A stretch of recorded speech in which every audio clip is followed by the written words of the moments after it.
Today I have with me Megan Strout from TAC Advisors. She's the co-founder and CEO of TAC Advisors. They specialize in empowering executives by optimizing their time through strategic administrative talent with hiring, onboarding, and training administrative talent.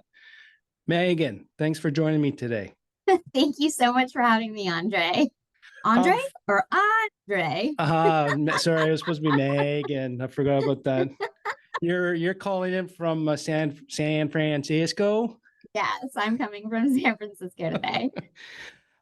Before we get going, can you just give a little bit of background of TAC Advisor and yourself? Because today we're going to talk about EAs and entrepreneurs. Yeah, absolutely. So my background is actually a little bit unique in that I don't have a traditional background doing recruiting. My background is actually in hospitality management, but that made me sort of uniquely suited for this job because at the core of the administrative role is having a service heart. And so when I did transition after a decade of working in luxury hotel management, my last role actually as an administrative or executive assistant, and then got into recruiting, I was able to marry sort of my operational expertise and my sales expertise with my knowledge and understanding of this admin role, and then help executives with hiring those individuals. And then in 2019, my co founder and I realized there was a gap in this market where there were all these recruiting firms that were placing EAs, or there were individual one off companies doing training or one like coaches, but nobody was doing this all under one umbrella. You were having to go to all these different places. The information wasn't consistent.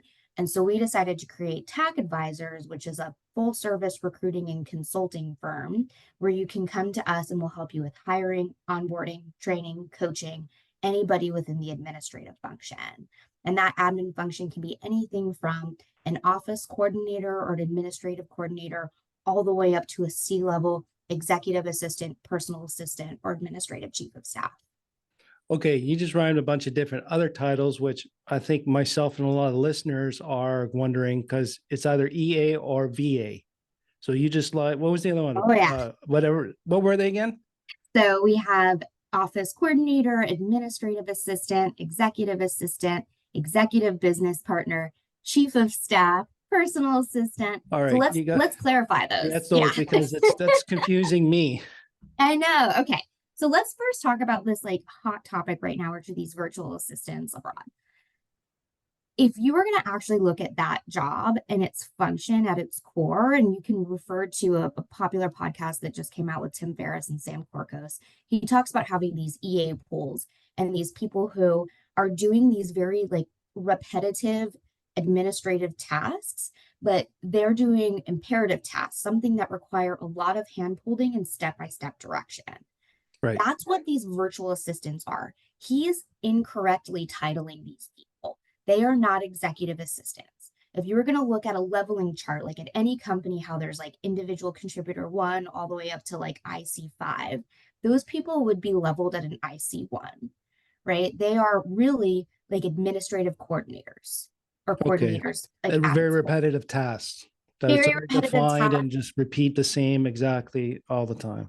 Exactly. And so for this audience and your group, I don't think those type of people are a good fit for you. And the reason why, and Sam kind of goes through in detail about how he works with them, he seems like a very type A, super detail oriented person. So he is taking these people step by step through directions. He's doing Loom videos.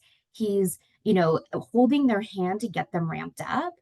First of all, I don't have ADHD, and that sounds exhausting to me. And I am detail oriented. Yeah. So for somebody with ADHD who is inattentive, right? That is not detail oriented, that loses attention Easily quickly. distracted. Yep. Yeah, there's no way that role like that would drive you nuts and you wouldn't be successful.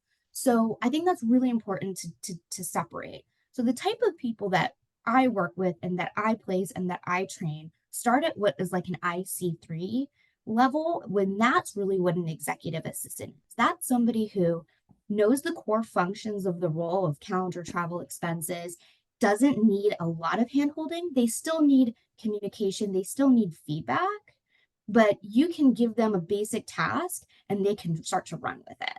And I Yeah. think that's a really important thing to separate. Nice. Okay, so that makes it a little more. So you're going from a lot of repetitive tasks. That's, you can just hand over, done. They follow a procedure or process. That's just the same time, the same thing over every time. Then the EA is more about a little bit, book me this on this day, and then they can run, or I need people bookings. So it can be a lot of things. So at its like the basic sort of holy trinity of executive assistant work is calendar, travel, and expenses, right? Oh, calendar, travel, and expenses. I missed that one. Sorry. That's the holy trinity. But by the time they get to the title executive assistant and they are that IC3, they can do that with their eyes closed, right? So now you're shifting into somebody who is going to start taking over things like event planning, creating agendas, putting together presentations, attending meetings for you or on your behalf, Mhm. Consolidating notes. And there's certain tools like with AI now that these really strategic EAs and EBPs are using to take some of the time away from that. And then they're also building these functional relationships with teams, right? Internally, but then also externally. So a lot of EAs and EBPs that I'm working with are helping their founders at companies with fundraising and being the liaison between legal teams and investment banks. And, if they're going to go public, like it just depends. So there's a lot of different things. I'm sure Sarah, who's your EA, Yep. I've had the opportunity to work with her. She may be helping you edit these podcasts. She's doing your QuickBooks and sending invoices. She's probably helping you put together your presentations. She's Yep. doing a lot of other work that's a little bit more strategic. It requires a little bit more discernment in how they're putting together information because they're a representation of you. Right. Okay, that's a good word. I have to put that down. And the other thing sounds like kind of like what I'm hearing now is they're making it real. I come up with something, I want to do this, and then they make that happen versus Exactly. me being involved with the details of it. Exactly. Okay. That's an excellent way of breaking that down. All right. What was the other word you used? Oh man, I forget now. My ADHD I don't know. I took said over. a What lot can of things. Yeah. So, okay. So I've had quite a few troubles with EAs in the past. Yeah, I hired too low people who did not have that experience. And those are all my mistakes for hiring. Those are my mistakes because I either went too cheap, or the other issue was I wasn't quite clear on what I wanted from an EA, or exactly what, no one can really explain to me how to use an EA. Yeah. And to find someone that can think on their own, I don't mean it that way, that have the impetus to decide or come up with a procedure or a plan Yeah. to do something without having everything laid out. Correct. So what are the common fears in your experience that these executives or founders are having about hiring an EA, and especially identifying the tasks that EAs should do Yeah. rather than the entrepreneur? Yeah. So I think everything you just said, it's a lot of I don't know what I don't know. And so a lot of executives, when they come to me, especially me in what we do at TAC, which on the recruiting side is helping them with that matchmaking piece, right? Yeah. Not only are we going out and determining and finding that talent, like we start just first with a call, understanding where are your biggest pain points right now? Because if you start there, that's the low hanging fruit. What are the things that are continuing to fall through the cracks? What are the things that you're doing right now you don't enjoy doing or you're not good at? And then let's hire away those weaknesses. Right. That's really the key. And so when somebody comes to me and says they want to hire an EA or a chief of staff, we have that exploratory call. And then I ask them, well, what's your target salary for this position? Because there's often a big delta in what they think they want or need, or what they actually want or need, Yeah.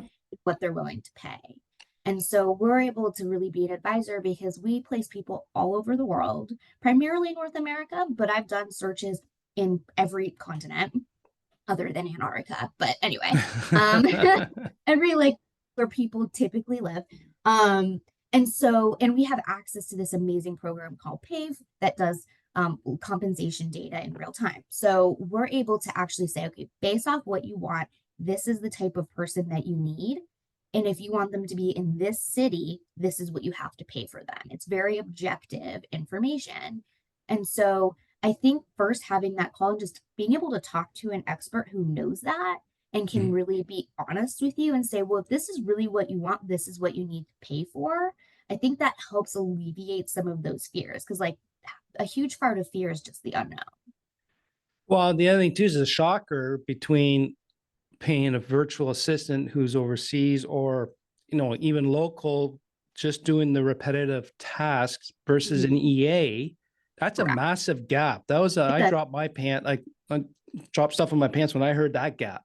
it's a huge delta. It's a It's huge huge delta. delta. And first thing that came to my mind is why the hell would I pay someone that much money to just do my calendar travel expenses? Because that's the first thing that comes to my mind. Yeah, Right. So what do exactly. you tell me after I'm done freaking out? You want me to pay what? Yeah. Well, so again, it's in that exploratory call. It's like, what do you need? So we did a podcast yesterday, not podcast, a webinar called All About AI. And oh, I just sounded Canadian. I said about AI with the EA to the CEO of Coda and the executive business partner to the CEO of Zapier. Right. And all of those very rote tasks, the basic tasks, they are using AI to do. Mhm. I do also know some EAs that are very strategic that will hire somebody virtually to be their assistant and help Right. with the more tactical stuff. Mhm. And they're the one that is managing and giving direction because it's like one thing if you're like for me, like if I'm like I'm flying to Mexico, like that's how we met, right? We met in Yeah. Mexico, and I want to fly on this day and this time, and I want to fly this, commercial first class. That's very tactical. That is not rocket science. An administrative coordinator can do that. If instead I'm like, I want to do a 3-month trip, this is what my year last year looked like. I was doing these 3-month sprints all over the country to visit clients and be sandwiching in personal Right. in that. So there's a lot more logistics and managing my entire life that go into just booking a flight. So I need somebody much higher level to really make sure they're optimizing my time and also optimizing my energy levels Right. because I can burn out really quickly. And so again, you have to look at how complex is it? If you're just doing like a one round trip, quick trip somewhere, a very standard administrative coordinator can do that. If you're doing a multi-leg trip from LA to New York to go to Davos to then like cut up to London for a conference. And on top of all of that, like you need prep, you need materials, you need Right. stuff being shipped there. You also want to squeeze in calls and meetings with people in like 5 different time zones, right? Like things get a lot more complex. You need a much more strategic person. Yeah, and you keep repeating the word strategic. I think that's the key difference here. Yeah. I was always looking for a strategic person, but I was not getting strategic people. They were just the people that are really good at recurring. And doesn't mean one's better than the other. It's just their skill sets are Just different. different. Yeah. It's just different. Exactly. So the other task challenge I had Yeah. is most entrepreneurs, especially founders, startups, we did everything.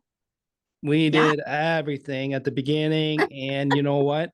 After 10, 15 years, it's a habit. And it's either a feel of a need to do it all for ego or perception, or it's just, to me, it's just a really bad habit I created having to do it all. So how do I transition from a do it all mindset to having an effective EA utilization? Yeah. So I think there's a couple things you can do.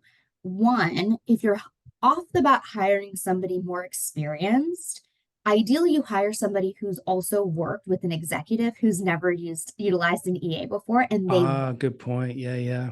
because so for example, when I hired my first EA at TAC, because I did this alone, right? I had employees, but I didn't have an EA for the first roughly year and a half. We bootstrapped, I'm totally self-funded, our how we get our money is through revenue, right? Right. And so I couldn't afford an EA for the first year and a half. And on my first day, my EA that had joined me, her name was Alexa. She's in some webinars with me. She used to be the EA to this co-founders of Sweetgreen Right.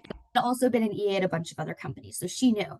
So on the first day, I started trying to do something and we were in person and she literally grabbed my phone out of my hand and she's like, let me do this for you. Yeah. She went in and she like adjusted notifications on my phone. She cleaned up my calendar because she knew what she was doing, right? So you can either have somebody who's worked with somebody before and is going to take control and be like, let me take this off your plate. Alternatively, if you don't want that type of person, right, there's preferences too around personalities. Good There's point. right, some people don't want that. There's a softer way in going about doing that, right? Of Rachel actually is really good at this, my chief of staff, where I'll start talking about something and I'll try to initiate and start to do it. And she'll be like, Megan, what, did I try it? Like, could I take a stab at that? And I'm like, and that gets me out of my cycle of doing because I'm a Right. doer. Yep. And I'm like, actually, yeah, why don't you take a stab at it? And then she's like, okay, when I'm done with my first draft, I'll send it to you. Mm-hmm. So that's the second thing. The third thing is for delegation in general, there's this framework called tell, show, do, review. Have you ever heard of this? Yep. Okay, cool. Have your Well, listeners I don't heard? know. I don't know. I heard about it. Let's repeat it. I'm okay Okay, repeating. cool. So I actually Tell, learned this was it tell, show? tell, show, do, review. And I actually learned this back in my hospitality days because my early on in my hospitality career, I was a learning and development coach at Ritz-Carlton. So I had to train people. And so that's a huge piece of any job. And so whenever you want to delegate something, you first have to tell them what it is and why it's important. Mm-hmm. They need context, right? Then if you want something done a very specific way, like me, I'm kind of type A, I will show them exactly how I want it done. And you can do that now if you're virtual with, a Loom video, you can do it live on a Zoom. Like there's a lot of different ways you can show somebody what you want. Yeah, I think no matter what, even if you're live, do a video or a Zoom video so that they Yeah. can refer back to it later. Yeah. When I was live with Alexa, she'd literally whip out her iPhone and she'd record it on her phone. Oh, not So the she's Amazon AI, your Alexa. so my Yeah. actual EA Alexa, to be clear. Then you let them do it. And this is the part that can That's be tough. scary. That's tough. But you have to like let go and let God. So you let them do it. And then if you can also commit to saying, I want you to do it up to this point, and then let's connect Yeah. and Yeah. review it. Right. So they don't have to do the whole thing. You can do checkpoints every day or a couple times a Yeah. week. Delegation level. Yeah. Right. And Yeah. so And then just to let everyone know is that sometimes they'll do it better than you, or sometimes it just won't do it the way you did. And is it that important? right. That's the one thing I learned on the Oh, do part. 150%. Because they may actually come up with a way to do it that's better and more efficient. Yeah. Yeah. Right. There's a million different ways you can slice bread. Yes. Yep. And the review? And the review is you walk through it, you have them show it, and then you give them very specific feedback. Right. Oh, you like keep using that word too, specific. yeah. So okay, so specific. Because I know as entrepreneurs, it's very hard for us to be specific enough to delegate stuff because I think we assume everyone's reading our minds, or it makes that much sense to us that it should not have to be explained more. yeah. So how can I explain specific? I can only really do it with an example. So if they show you a deck and you're like, it's fine, like that's not specific. Why is it fine? Is it just fine? Oh, whoops. Okay, got it. Keep Fine going. is not, it's not specific, right? Well, why? But first of all, this is also going back to my hospitality days. If anyone ever says something is fine, that's a giant red flag. There's either excellent or shit. Like there's no in between if you're like expecting excellency, right? And so I hope I'm allowed to swear. Oh, Right? no, you're fine. Okay, cool. You just kind of grinned when I said that, but like I'm a sailor You're and a good. sailor's daughter. I've said words. Don't worry. So if I'm an EA and somebody said to me, oh, well, that's fine, I'd be like, well, I don't want fine, I want excellent. So what specifically do you not like in this presentation? Right. Is it the color? Is it the font? Is it the way the information is organized in the slides? Is it, how much white space there is? And so it's also kind of the onus on, exec, do your best to give very specific, right? Outlined examples. And also for an EA, if you're a really great EA, you're going to push back and you're going to pull that information from them, right? Is it this? Is it that? So you want kind of both, right? This relationship, like the saying, it takes two to tango, is very real in an executive and EA partnership. Okay. The onus is on both. Okay. And I like you point that out, because EA to push back is critical. Yep.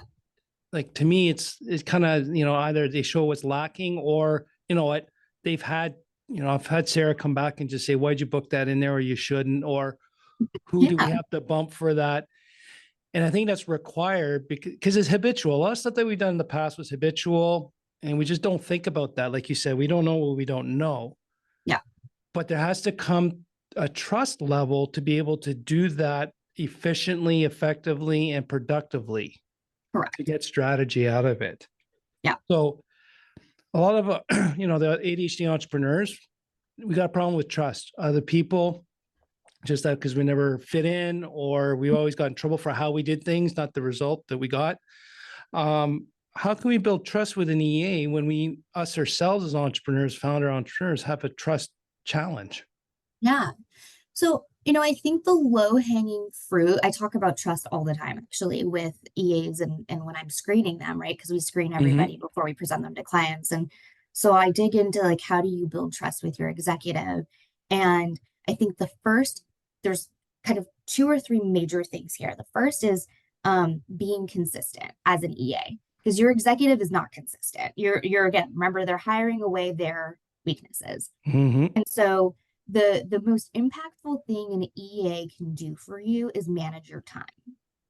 And so if you, right on the first day, align on how they want their time managed, and you just consistently do that, right? The calendar, if they want their calendar organized a specific way, again, specific, if they want their meeting invites to have a specific or like a way that they want it written in the subject line, right, with certain attachments and information in the body, then every single calendar needs to look like that moving forward. Yeah, for me, I got colors. Depending on the type of task, it's all color coded to a certain degree. Me too. Before and after, if I travel, I need travel time blocked in, or I just won't show up. Right. So really quick and easy way for an EA to build trust is if you tell them that every single trip for you better have the colors the correct way, better have the buffer time. And then now you can start to relax and say, okay, I gave them this instruction and they did it. That's my trip was pretty flawless. Like, things are going to happen, but it was outside of their control. But everything they could control that I told them I needed, they did. So now the trust barrier starts to fall. Right. Right. And so all these little tasks that over time to build to having this really trusting relationship. Yeah, because now I'm at the point with Sarah that if I say, hey, I want to, schedule a call with Megan in a couple of weeks or whatnot, I don't hear from her. It's done. It's done. I don't even care anymore if she did it or not, or where it's going to be. It's just within my timeline. But the first few weeks was, did you do it? Did you do it? Did you do it? Where did you put it? Does that make sense in my calendar? Yeah. So it does come with time. It comes with time, but good for you for following up with her and then giving her feedback and having those conversations. Because in the beginning, the first 90 days, I tell this to executives all the time, because they think it's like, I hire somebody and now they just magically are going to read my mind and I can just disappear. That's a bad thing. Yeah. And no offense, but nobody is a mind reader. Like, you still have to give them direction.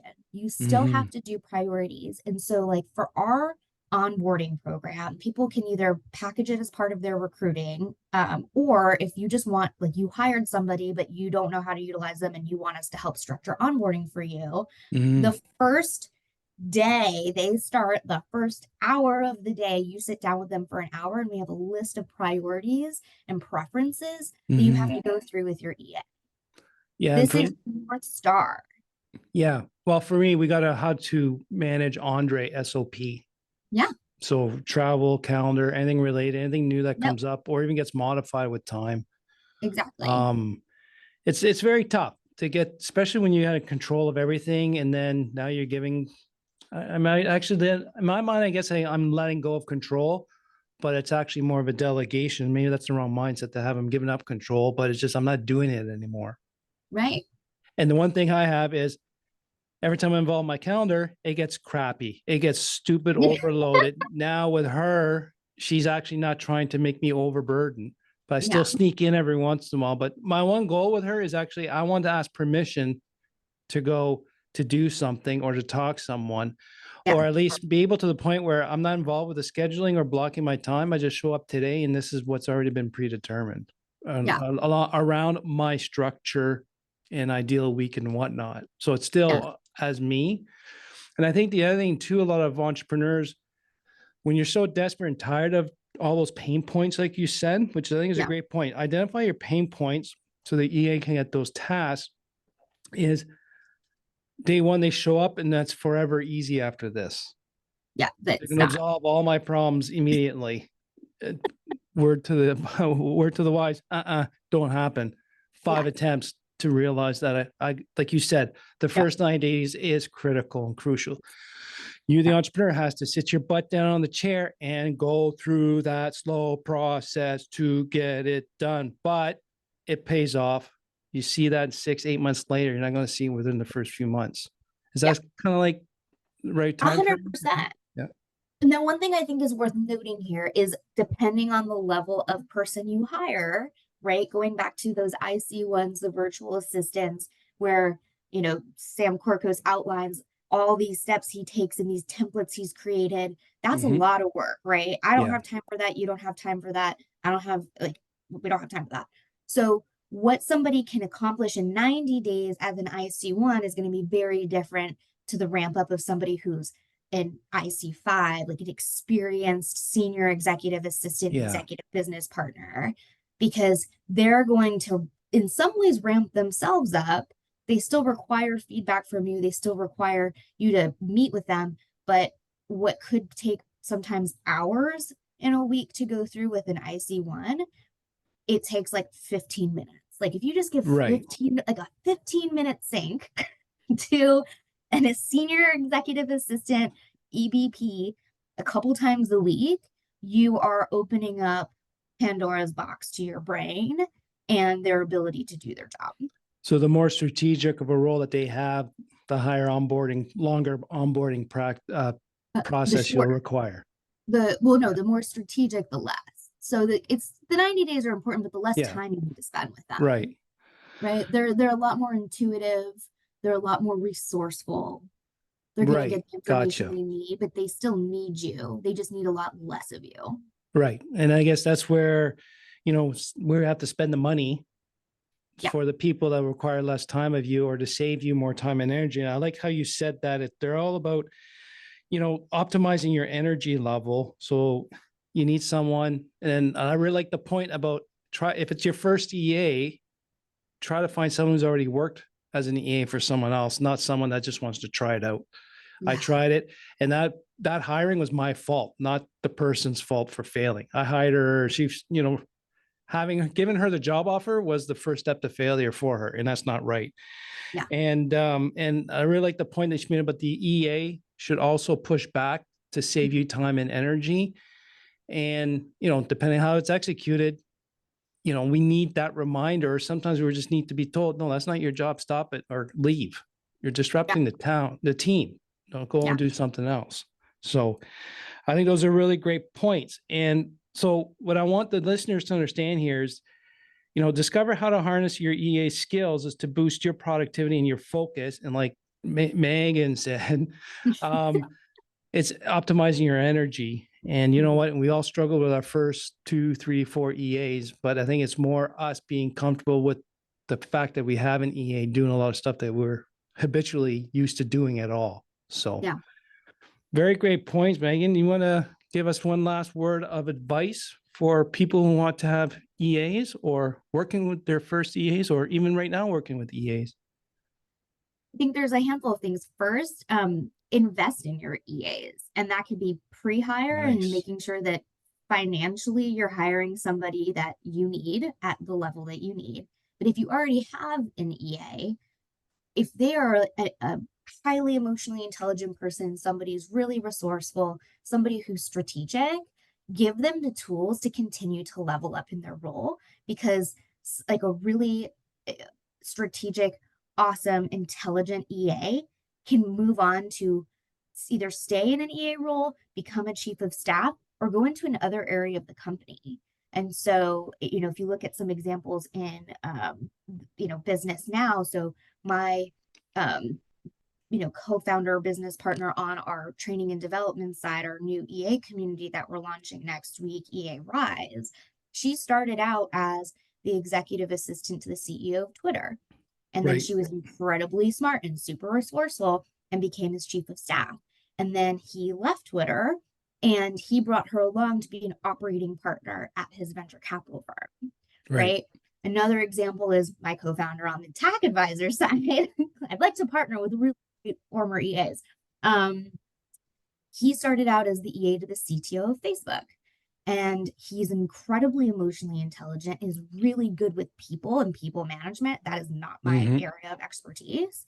And he ended up moving on to be a VP of people, and now he's a CHRO, right? And so both of these people had executives who gave them a lot of rope and continued to invest in their development. Yeah. And they were able to go to the next level within companies. Yeah. And it definitely improves the entrepreneurs, founders' ability to be more in the unique ability and do what they do best and not be tied down. So great final points there.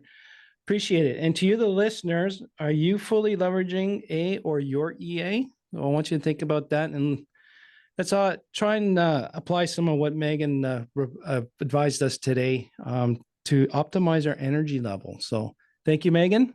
Thank you so much for having me. This was fun. And thank you to the listeners for learning with me. Talk to you soon.